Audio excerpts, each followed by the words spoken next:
Welcome back.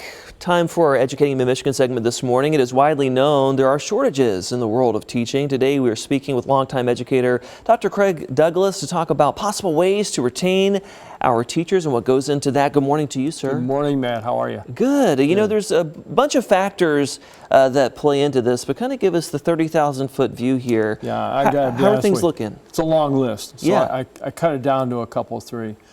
First, I think teachers have a tendency to want a safe and orderly climate, so that's on the administrators, it's on the cooks, the custodians, the parents, everybody, to create that positive culture.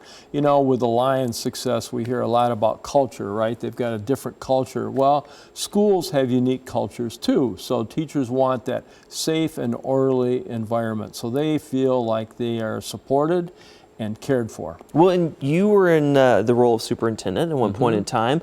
What did you do to make that happen or encourage that? I tried very hard. First of all, my office was in a school building, so I was in among kids and staff every day, saw them every day. I think that's kind of important. I'm not being critical of administrators that don't have that opportunity because it's a luxury of space and proximity. So I try to be visible. I try to be supportive.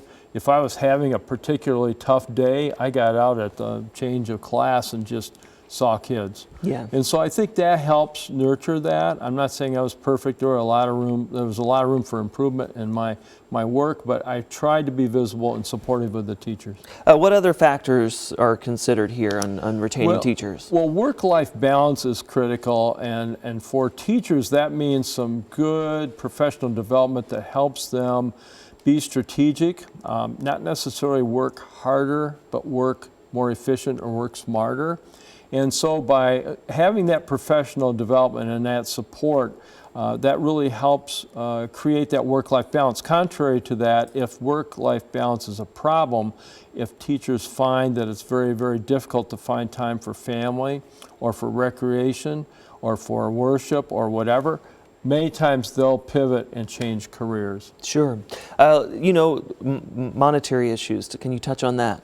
Certainly a competitive wage and benefit package is important, but I will tell you, Matt, straight up, twice in my career I took positions that paid less because I felt like the other factors were significant. So a lot to consider. Yes, I think recognition is probably more important than wage, and that is recognizing the hard work that teachers do, and they do work very, very hard, and having that opportunity to feel success. We all want to feel successful. And then quickly here, what about outside factors? What's your message to parents, guardians, you know, on just basic respect for our children's teachers? Well, yes, I think for the most part, overwhelmingly, parents are very respectful and civil.